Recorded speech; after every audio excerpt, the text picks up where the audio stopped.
Welcome to the Motherhood Alliance podcast, the podcast dedicated to empowering moms and families on their health and wellness journey. I'm Brittany Suttner. And I'm Andrea Rinkus.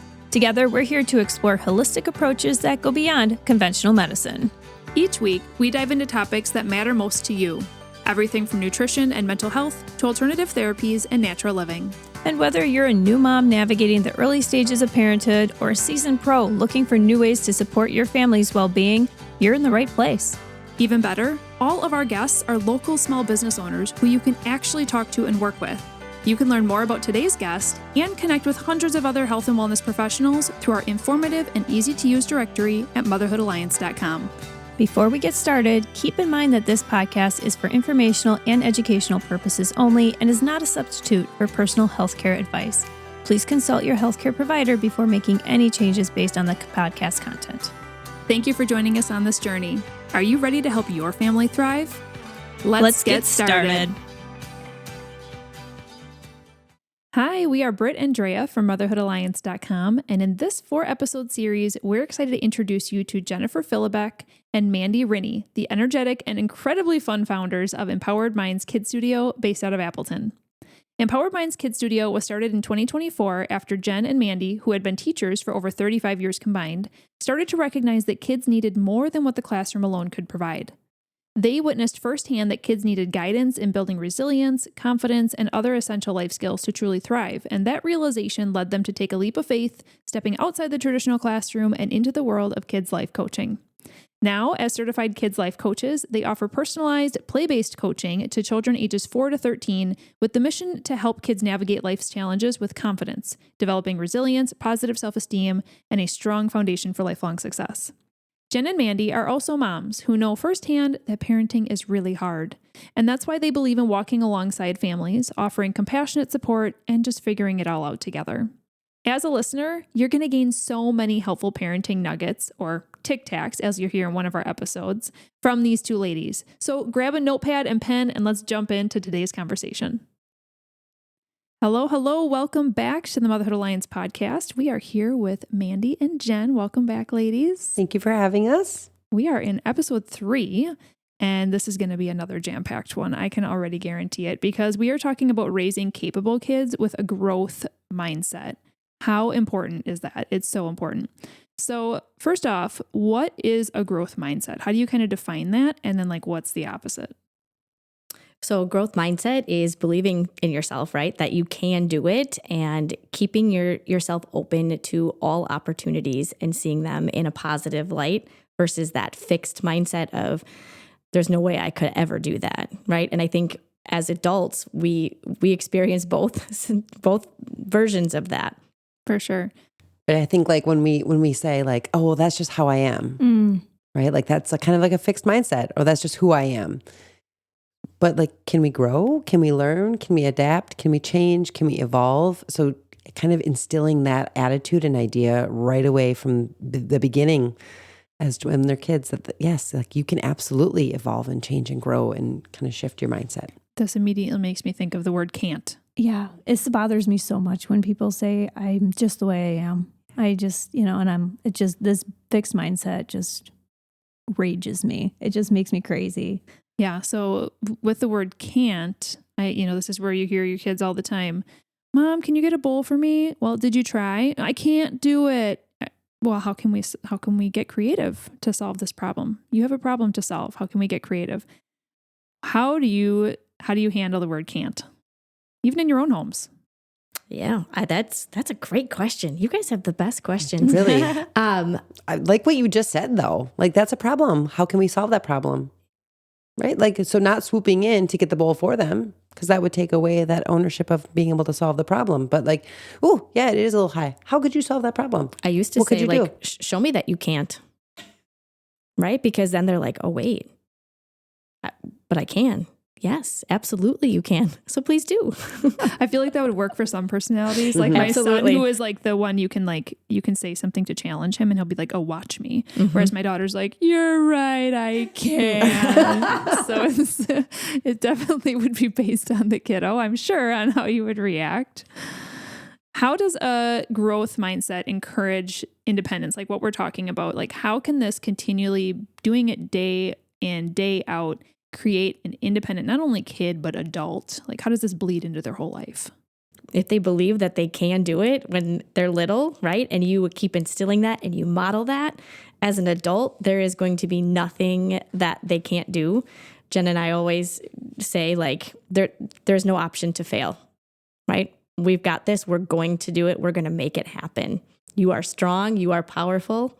Go get it. And mistakes are okay, right? Like telling them like mistakes are okay. That's a learning opportunity. That gave you more information than you had before. So now that you have that new information, what would you do differently the next time? So like applauding those mistakes, not making them feel bad about it, or like they want to pour their own milk in their cereal and they spill the milk. Well, what did we learn from that? Okay, it was too heavy. How can we change that? What can we do? Can we put it in a, like just shifting and adapting, which I know I'm a mom. It's the control, right? It's the control. Like, oh, I don't want to have to clean up that milk after. Right. Like Yeah. just this last weekend, my daughter wanted to pour this big glass jar of juice. And every fiber of my being was screaming like, don't let her do it. Don't let her do it. Like, it's going to be a mess. And I knew she probably would spill it. And she did. However, she learned that, yep, she needed to use two hands and she needed to get a stool and she needed to do this and she needed this type of towel to clean it up. And so, it's that learning process. And I had to just like bite it and let her explore. Yeah. It's a lot easier as a parent to let them do that when there's not time pressures or like it's not before school or whatever. I always feel Absolutely. like it's more of my problem that I'm rushing them, that I'm not allowing their independence or their growth because I'm getting in the way. But isn't that like a reflection of our schedule? Oh gosh. Well, yeah. Right? And me too. My faults, if you will, as well. The things I need to work on. But also you're thinking about that. Right, So I know, it's and growth mindset. Thank you. And that's something, if somebody's listening to this, if you do have those thoughts, you're at least on your way, right? Absolutely. Yeah. That's like the first step, right? Acknowledging like, yeah, this is incredibly hard for me to let my kids do these things, right? That just means you're open and right. I always say to my own kids and to our coaches, like we are absolutely doing the best that we can. We're going to make mistakes. All experiences that we go through teach us something. There's something to learn out of everything. And we can't always see it in that moment. But when we step back and reflect, oh my gosh, absolutely. When I spilled that milk, right? Now I've learned like, oh, next time I might hold that at a different angle, or I might, clean it up quicker next time, right? There's always something to be learned from the smallest, failures to the biggest failures. How can we, when a child is doing something that's challenging for them, and, maybe they say, oh, I can't, and you're like, try again, and then they do it and they succeed. How, as a parent, can you foster that moment to help build up this growth mindset and like celebrate with them? What are things you can like say to them or encourage them with? What are your tips for that? Yeah. Like, how did that make you feel? Instead of like jumping in right away and being like, oh my gosh, I'm so proud of you. Right? Because that puts it on us. Like, I'm so proud of you. But like, how did that make you feel? Like, you did it. You went through, like, you got through that challenge. Like drawing that awareness for them to reflect on how that makes them feel is huge. Absolutely. That self-reflection piece, because then the next time that they come to something challenging, the hope is, right, the more opportunities that they have to practice that they're going to be like, oh yeah, last time I did that and it made me feel this way. I absolutely can do it again. Yeah, that's great. I love that. But then there's also the opposite, right? Where we are dealing with kids who maybe their muscles aren't strong enough for certain tasks, or maybe the mountain is too big to climb. And so, they give their best effort, they go out there, and it could be, people look at failure in so many different ways, right? So you go out and your basketball team loses the game. Now your kiddo is taking that on themselves as like, I'm a failure. I could have done this better. Or it's something as simple in the kitchen as trying to open the pickle jar, and they're trying so hard, but you have to end up doing it for them because they're just not there yet muscle wise, right? Like, how can you help your kids through, I don't like using the word failure for that because it's not a failure, but these growth opportunities when they don't succeed necessarily in the task that they were trying to do, or even mistakes? How can we help them and twist those to be like a more positive and constructive light so that they're not self-criticizing, but they can look at it like the next time? We often talk to parents about praising the effort, right? Like I noticed, right, that you were working really hard and you kept trying, you didn't give up, right? How did that make you feel? Turning it back to them, that reflection piece, trying to pull out the positives, even in those challenging moments. Mm-hmm. Absolutely. I was going to say that too, like that effort, challenge, like praise the effort. Like, oh, wow, like you were so creative in your approach on how you tried to do that. Or like, like if it was a basketball game, like your team really tried so hard and you really worked together while you were communicating, you were, assisting each other. So highlighting all the things that did go well. And yeah, the outcome maybe wasn't what they wanted, but it's still a learning opportunity. Mm-hmm. And then there's also situations, and this is where I have a lot of experience with my own kids, but it's like you think of situations where kids have a daunting task in front of them. So let's just take the example of like you're at a rock climbing place. Your kiddo is looking up at this rock climbing wall and they're saying, I can't do that. Logically, they're strapped in, like they're safe. Everything's going to be okay. They should really try this. This is something that's really going to make them feel very proud of themselves if they accomplish it, no matter how far up they get. But they look at it and maybe a little bit of anxiety is starting to come into this, where it's deeper than just I don't feel like it or I can't type attitude. It's like a I'm scared attitude. How do we help those kids step forward into those types of situations? I think, again, going back to having those, what part can you do? Number one, saying it is absolutely okay to be scared. I'd be scared of doing that too as an adult. Not so much of a rock climber. But I think saying like, what could you do? Could we take that first step onto that first rock, or can we grab that? What parts can you do? And let's start there. Don't make the end goal be like, you're going to get to the top, right? Just do what you can do, and whatever you can do is okay for you. Mm-hmm. What about if they just say, I'm not doing it? And obviously some situations like a rock climbing wall, it's like, okay, that's really not a big deal in life. But also there's these little moments when I'm like, but this isn't a moment where like either you face your fear and you take a step forward, or you don't. And is that something that's built into their subconscious mind? It's a really good question. I'm like pondering it here, thinking of like, yeah, in that moment. Yeah. I think too, like, again, it goes back to that parent aspect. Like we modeling want, it. Well, also we want so badly for our kid to do the thing because we want them to have the feeling that we know they'll have. And that's sometimes more about us than it is about them. And so checking in, I guess, as yourself, like, is this about me or is this about them? And if they're really afraid to do it, maybe now is not the time to make them do that thing.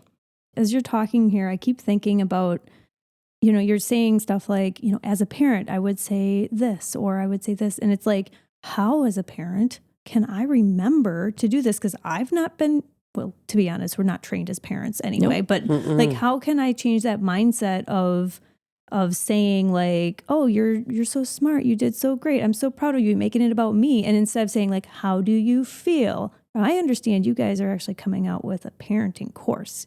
Can you talk about that? Because I feel like this is a great time to be talking about that. Yeah. So we, through being parents ourselves, right? Number one.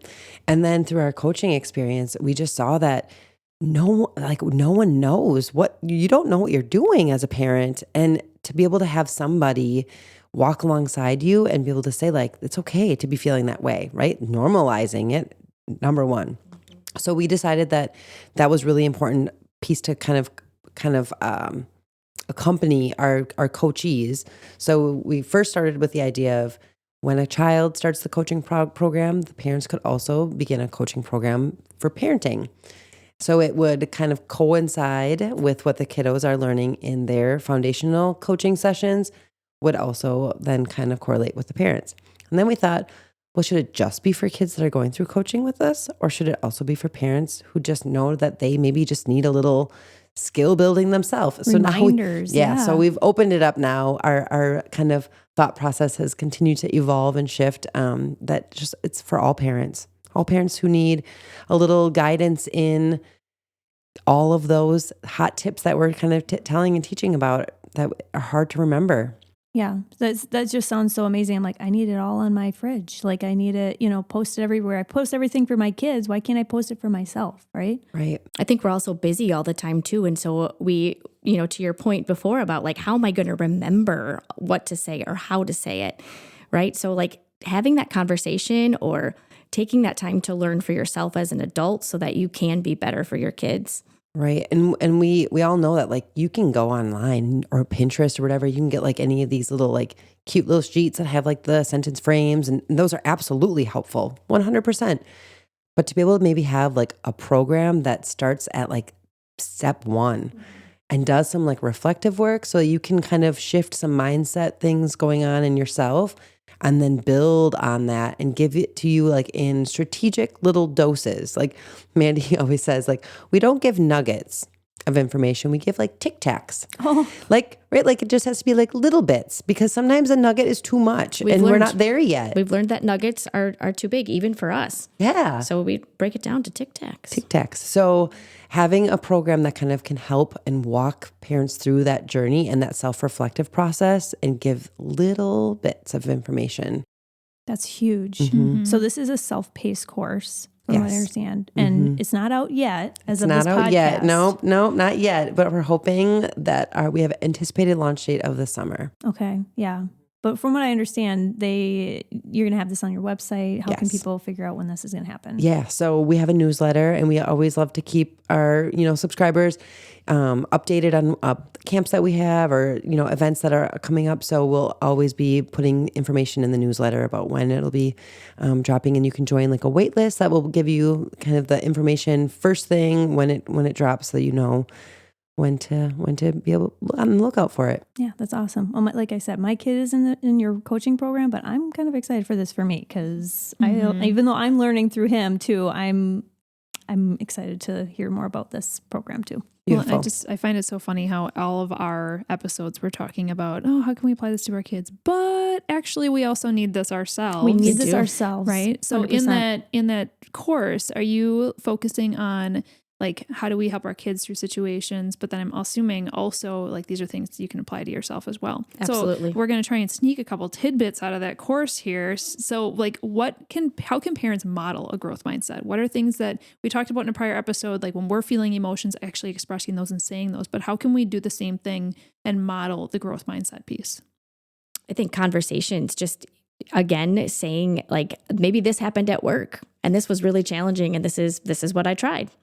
Right? Again, it's so much of what we want to do with kids is modeling, because if kids see us doing it, it normalizes it. And they're like, hey, I'm not the only one going through this. We always talk about, coaching isn't just for kids, it's for the entire family. And I think that's how Jen and I have come to this like parent portion, because we've seen so many parents reach out to us and so many parents like ask really good, meaningful questions. That's how this came to be, because it's so necessary. And when all of the parents are on board, their village is set, and kids find so much more success than in that just isolation of just kid coaching alone. Mm-hmm. Absolutely. Even like, a little, like you said, like a little tip at the dinner table. Could you go around and say, what was the best mistake you made today? Whoa. What was the best mistake you made today? And that is like a mindset shift right there. Like, what? Like a mistake? That's not good. But yeah, you learned something. Like, so what was your best one today? Yeah. Or and even celebrating like what that. challenged you today and you stepped What into did you it. do about it? Yeah. Mm-hmm. I think about one example that comes to my mind as you were talking, Mandy, is for FitMom, our personal training business, we would teach virtual workouts, especially during the COVID timeframe. And so I would have to teach them here in my house. And sometimes my kids were home and I'd be like, okay, you guys get to watch a movie in my bedroom while I'm teaching this. But I would tell them all the time, I'm like, did you guys know I get nervous before every single one? I've been doing this for years and I still get nervous. What do you think I should do? Yeah, that's good. Yeah, Should asking I- for their opinion? I'm really Yeah. nervous. Should I not do it? Or should I do it because I know it's going to serve others? Like this really isn't about me. And so that was an example that I kind of thought of That's as you were beautiful. going through. Mm-hmm. So Amazing. one thing that I also am thinking about, because this is a hot topic in our house lately, is when it comes to a growth mindset, I also kind of commingle that with kindness. How can we foster a kindness mindset in our kids? I think that empathy piece, right? It's noticing how others are feeling and how would you feel in their shoes, which is a really big concept. So Takes a lot of practice and just intentionality of like, ooh, I notice. how somebody might be feeling. And then like, have I ever felt that way? And what would I want them to do for me in that situation? And then how can I do that for them? So that takes a lot of practice. And at what age is it appropriate to like, and obviously you can teach your kids this at all ages, but with my son specifically, he is a very strong personality and he's going to be a really great leader someday. Like he is strong, but I love his personality. My daughter is someone who's very naturally kind and thinks of others, more of a nurturer type person. My son is not. He's like, get out of my way, I'm on a mission. So like teaching him to be kind and like go out of your way has been a challenge. We're actually trying something new lately. We're doing kind of a kindness chart in our house. And this is all 4 of us. So I have 2 kids, my husband and myself. All 4 of us, we need to get 8 kindness check marks. And then we're going to do something celebratory together. And at the same time, we have unkindness check marks where and I'm not going to go into all of it right now. But with the kindness piece, it's like, this has really helped him actually, because all of a sudden he's like carrying his sister's snow stuff out to the car. And I'm like, holy moly, I'm seeing some like him thinking outside of himself. then like saying, how did that make you feel when you carried her things out to the car? Like having him notice how it made him feel in that moment. I would be really interested to hear what he has to say. Well, and it's so hard as a parent because I'm like, I don't want to have bribery be the reason that you're being kind, but also literally your brain does not fire to think about these things. So it's more about creating habits is what I'm trying to do. It's the awareness piece. Absolutely. That's beautiful because you're drawing awareness to it. That's the first step. And then, continuing to model. And like Jen said, how did that make you feel? How do you think it made your sister feel? Oh, and asking her in front of him, and getting feedback from somebody else. That makes me think of, we just did a camp friendship, and we talked with the kids in camp friendship about your love language. Like how do you love to be, to be loved? And then how do you give love? And so that kind of connects with that kindness piece. So a lot of times they're not even aware that some of those things are showing love, some of those elements. So that awareness piece, and even just like we just created we have freebie in our last newsletter that was like a love languages bingo, and put it up on your fridge, and then each family member is going through and trying to like check off the love language bingo, and it's like give a hug or carry something for somebody else, like little things like that, but it's the awareness. Would you be willing to send that to us so we could put it in the show notes of this episode? Mm-hmm. Awesome. That would be great. And are you basing that off of the Gary Chapman books of the 5 love languages and 5 love languages for kids? Yes. We're going to link to those in the show notes as well, because those are classic books that every family really should understand. Mm-hmm. Yeah. Okay, to finish out this episode, I have one other question. It's kind of a ballpark question, something we haven't really talked about yet, but we all sitting here, we have school-aged kids, and those of you who are listening that have toddlers, someday you are going to have school-aged kids. We talked a little bit about schooling in our prior episodes, in our play base and things like that, and how teachers' hands really are tied in some ways, but they're there because they love serving our kids. And so when it comes to raising capable kids, I think that also goes along with us supporting other people in their lives and giving them support in different ways. So do you have any tips on how we can support our teachers better, or just encourage our teachers that they're doing a really good job? Because oftentimes they probably think that they're not when they're seeing the struggle of everyday life and wondering what parents are thinking. Teachers' plates are really, really full. And the most simple thing, a text message, a note, just words of kindness. I actually, even though I'm out of the classroom last night, just got a message from a kiddo who's in 4th grade now. His mom sent it to me through Facebook, and it was this beautiful thing about, I love Mrs. Rinne and I miss her so much, and it was part of his schoolwork. That little thing, I could get all teary, right? Like it makes us want to keep doing what we do for kids, because most of us in the teaching profession absolutely are doing it for kids because we are passionate and we love it. And you don't have to buy us things, although also nice, right? It's the words of kindness, right? So although I am a words of affirmation girl. You are. Mm-hmm. But that is so true. That is 100% true. Even just like acknowledging that you understand that they are like giving it their all, that's it. Like that's enough. Like it's that appreciation, the acknowledgement of Like I know you're doing a lot. I know this is hard. Your plates are full, but like, man, we appreciate what you're doing. Mm-hmm.